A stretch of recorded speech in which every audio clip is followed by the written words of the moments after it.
شايفين يا بنات القراقيش بعد ما طلعت؟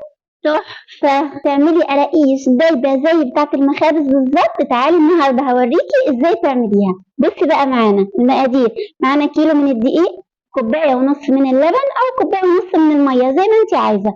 معانا كوباية من الزيت وكوباية من السمنة. وهنا معانا 3 معالق من السمسم، معلقتين ونص من السكر، معلقة كبيرة من الخميرة الفورية، وهنا معانا ذرة ملح يعني حوالي ربع معلقة يعني كده حوالي ربع معلقة من الملح. وهنا معانا نص معلقة من البيكنج باودر. تعالوا نشوف احنا هنعمل ايه النهاردة. حاجة هنبدأ بيها النهاردة ان احنا هنحط المكونات الجافة كلها على بعض. هنحط السمسم، بيكنج باودر، ذرة الملح. خلاص دول ال3 مكونات الجافة اللي هنحطهم هنا. باقي المكونات اللي هو السكر والخميرة دول هوريكم هنعمل فيهم ايه بعد كده. تعالوا على طول هنشوف دول هنعمل فيهم ايه. يلا بينا على العجان. لو مش عندك عجان ممكن تشتغلي على ايدك عادي خالص. يلا بينا. هنحط المكونات بتاعتنا هنا في العجان. الدقيق والحاجة اللي احنا حطيناها على بعض دي اهي. حطينا كل المكونات. وهنا هنستخدم السلاحين دول. تمام. ده هنستخدمه دلوقتي والسلاح ده هنستخدمه بعد كده. هنقلب المكونات مع بعضها وبعدين هننزل عليهم بالسمنة والزيت. ادي الزيت اهو وادي السمنة.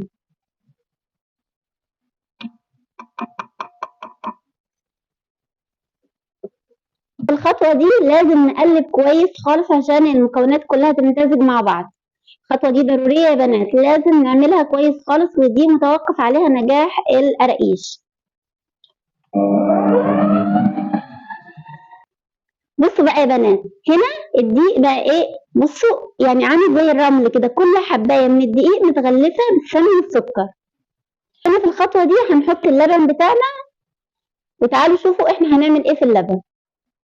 الخطوة دي دلوقتي هنعمل ايه؟ معانا هنا الكوباية ونص من اللبن دافي او مية زي ما اتفقنا. هنحط عليهم معلقتين ونص من السكر وهنقلب.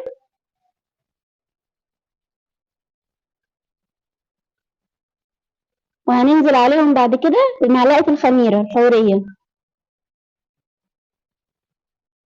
واحنا هنا في الخطوة دي مش عايزينها تقعد وتتفاعل والكلام ده، لا احنا هننزلها على طول على الخليط بتاعنا.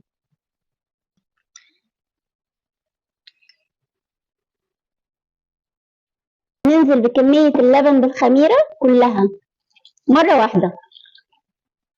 وهنا في الوقت ده احنا هنغير السلاح خالص. نغير السلاح ده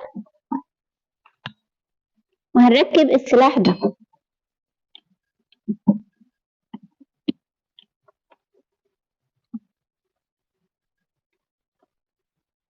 هنشغل هنا بس بالراحة، يعني هنشغل على سرعة واطية وبعدين هنعلي. لو بتعجني يبقى هتعجني بالراحة الأول وبعد كده هتزودي العجن بتاعك.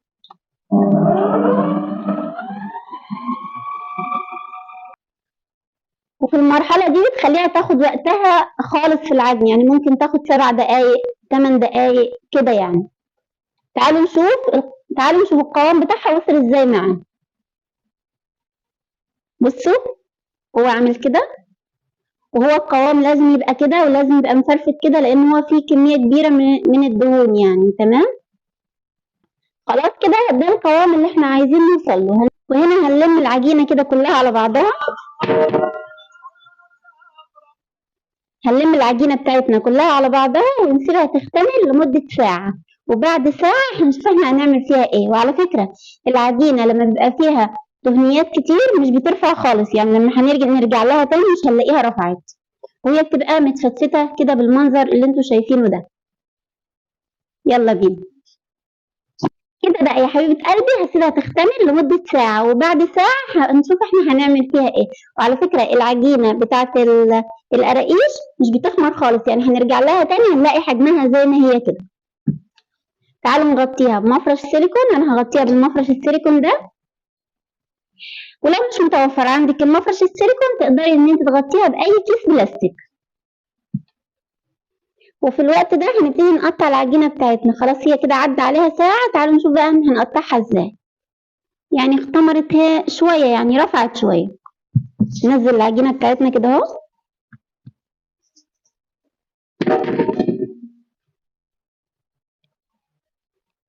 هنا العجينة هنقطعها نصين عشان نعرف نشتغل فيها.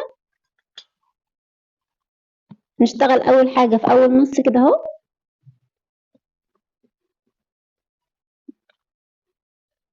عايزين السمك بتاعنا هنا يبقى متوسط، يعني عايزينها ولا هي عالية خالص ولا هي وسط. تمام. أول حاجة هنساوي العجينة بتاعتنا.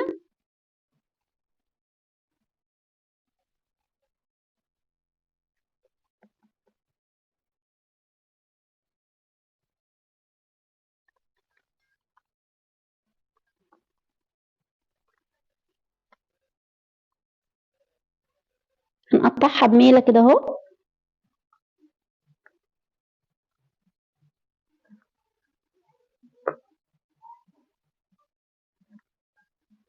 خلاص هناخد واحدة من النص كده اهو.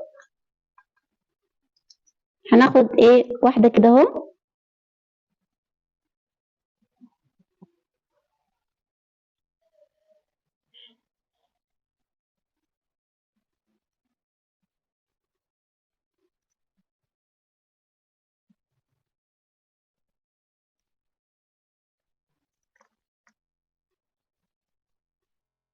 شايفين يا بنات؟ هنرصهم بقى في الصاج بتاعنا.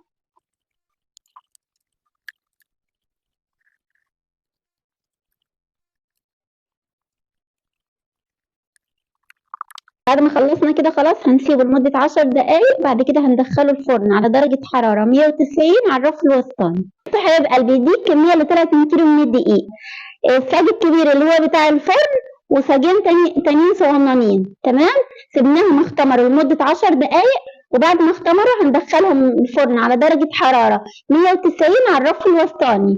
وأول ما نلاقي الأرضية بتاعتهم كده ابتدت إن هي تحمر هنشغل الشواية وهطلعهم من الفرن وآجي أوريها لكم. شايفين يا بنات القراقيش بعد ما طلعت؟